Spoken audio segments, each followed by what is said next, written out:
Well, the judging across the range of residential awards has been most fascinating in that it has taken in such a huge range of residential development. And I think one of the issues for the jury was to come to terms with the fact that the very high level of quality of all of the entries spanned residential types from almost exclusive villas for relatively wealthy patrons and individuals, all the way to social housing schemes wrought from much more complex urban environments, in some cases very difficult urban environments, but very successfully too, but solving bigger urban problems in terms of mass density in particular was an issue.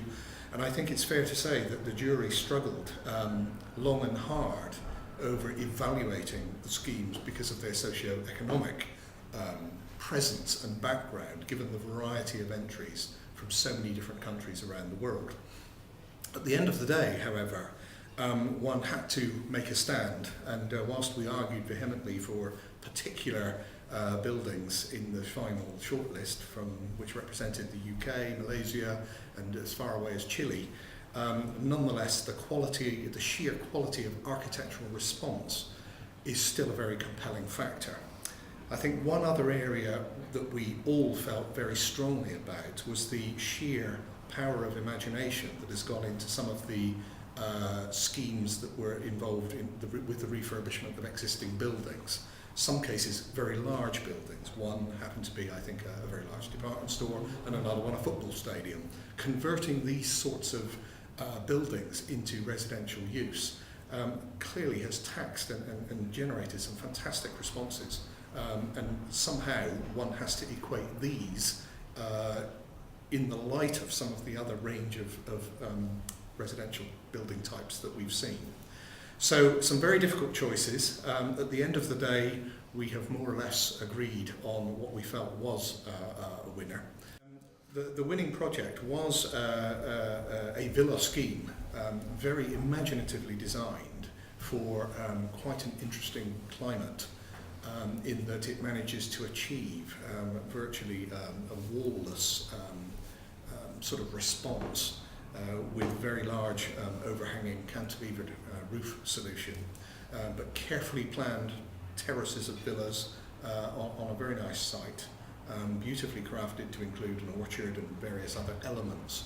And I think the clarity of the design, the detailing was excellent, and all in all a worthy winner overall.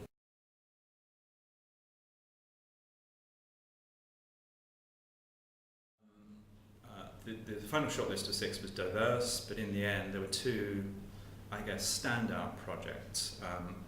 One in near Lima in Peru, which is built into the hillside, and the other, and the eventual winner, was in Tokyo, and it's known as the Hojo house, and that was designed by architect Tom. In the end, the Tokyo project was the one that I think inspired the judges the most. For its delicacy, its way of understanding urban living and producing a kind of a blurring of inside and outside space in perhaps an extraordinary way. It's a building that is kind of clad in a piped screen, and I think the judges were absolutely clear that this would be an absolutely delightful place to live. So very sophisticated use of plan, very sophisticated reading of the urban condition, an architecture of the highest order. So the judges were, in the end, clear that this should be the winner. Very close runner-up was the project in Lima, the house for 2 retired philosophers. And that was highly commended, and the judges were delighted that project would receive such recognition.